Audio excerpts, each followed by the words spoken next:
Throughout my teen years and early 20s, I went through the mental health gauntlet that many others experience.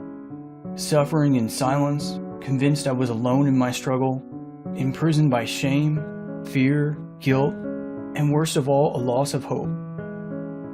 My experiences include ongoing suicidal thoughts, an abandoned attempt at suicide, voluntary admission into a hospital, years of therapy and countless medications, and an eventual diagnosis of bipolar disorder type 2.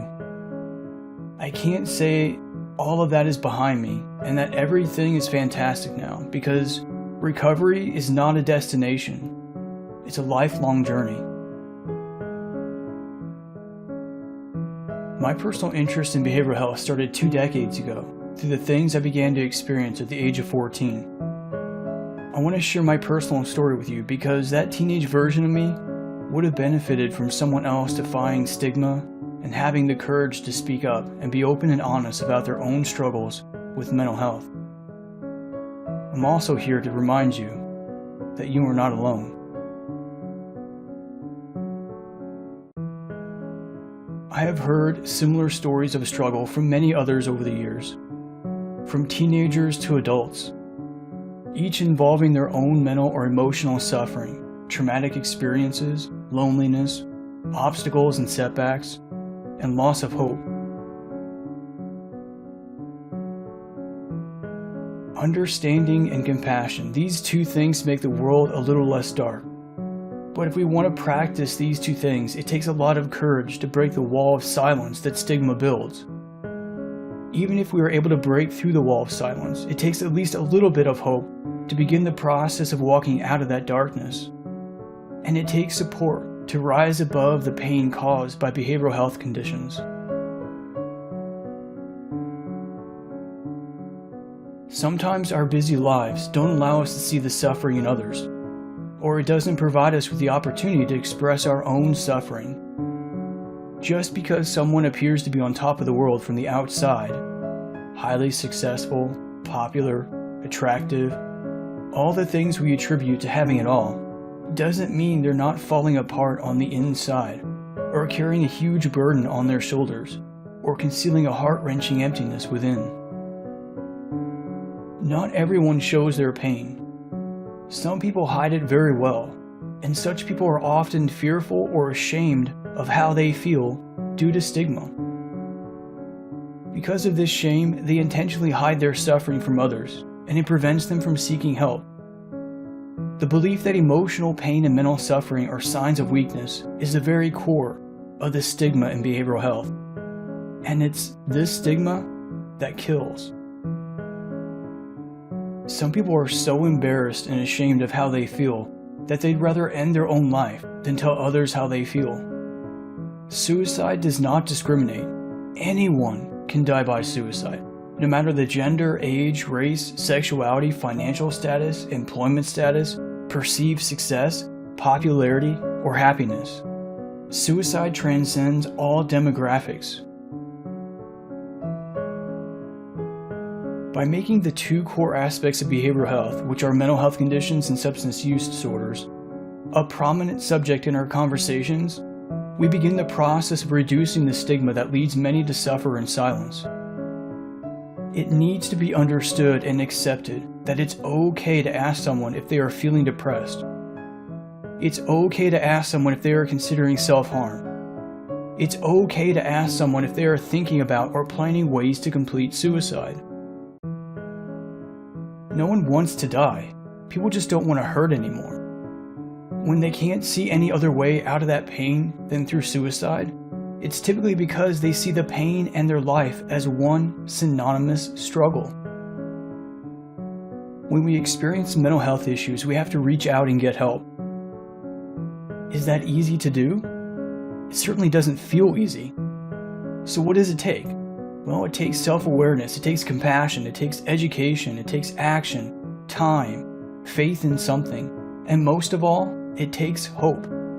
Even the tiniest little bit can make a difference.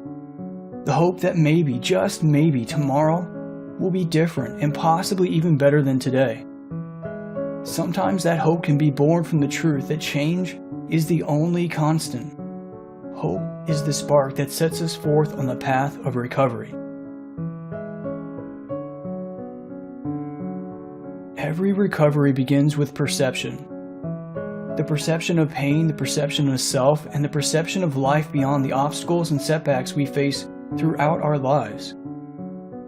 By having this self-awareness of our thoughts and behavior, by activating this shift in our self-perception, we are able to focus our attention on personal wellness and the well-being of others and our future. Awareness both of ourselves and of others is a key factor in living life beyond the issues we face. Awareness involves observing our own behavior and paying attention to our thoughts and feelings. Perhaps the most important key to recovery is expressing how we feel through whatever medium we feel comfortable with. Recovery at its core is about learning the best practices for maintaining wellness in a world and in a life that will continuously bring obstacles, setbacks, and even heartache. It's about having the tools, support, and resources to take on those challenges one step at a time and triumph over them. Our recovery centers on establishing goals that are attainable, believing that change is possible, and finding the courage and inspiration we need to move forward. It means acknowledging our behavioral health conditions, understanding them, and understanding that we and they are not one and the same, that we are more than our conditions. It means that we recognize the signs and symptoms of episodes or relapses, or the risks of those states of mind, and we put into practice the tools we've learned to use to overcome them. It means that we understand and practice the steps we need to take to rise above our conditions and live a life that not only benefits us, but those around us who depend upon us. And finally, recovery also means we accept that it doesn't equate perfection, that there will be struggles, but with the tools we have learned to utilize, we can and will live a better life experience than the one we've known for far too long. Focusing more on the things we can control and focusing less on the things that we cannot control can really save us a lot of unnecessary suffering.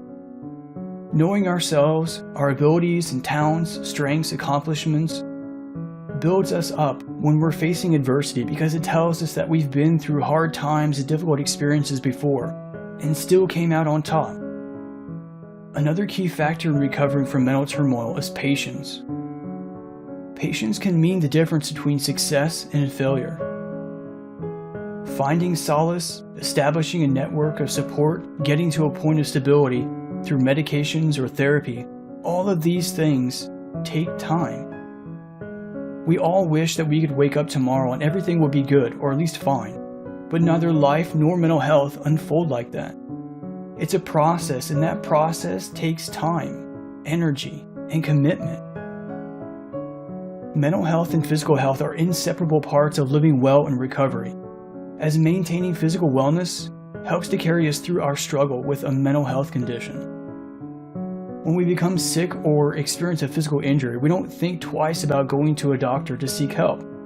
But when facing mental health issues, we seem to hesitate or even outright avoid seeking help.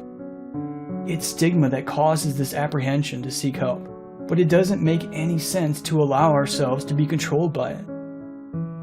Aside from speaking to our doctor about our mental health, we should also seek support from those we would otherwise consider ourselves to be close to. This does require a willingness to be open and spend time discussing things that feel immensely personal.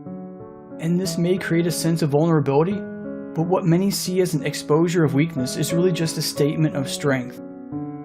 Exposing our pain to others gives them a path to emotional connection, and if they too are suffering, then sharing our pain can literally be the threshold for initiating someone else's healing process. When 19-year-old me found out that other people were hurting too, and that I wasn't alone in how I felt, it changed everything for me. Every person that I've ever met and communicated with due to this process of sharing provided opportunities for understanding and compassion. These things make a world of difference. Every small gesture and every endearing question can open that door of understanding and compassion. These things make life after a mental health crisis or prolonged emotional suffering a surmountable possibility. Hope is born from acts of kindness and concern, and through hope, we bear witness to a better life.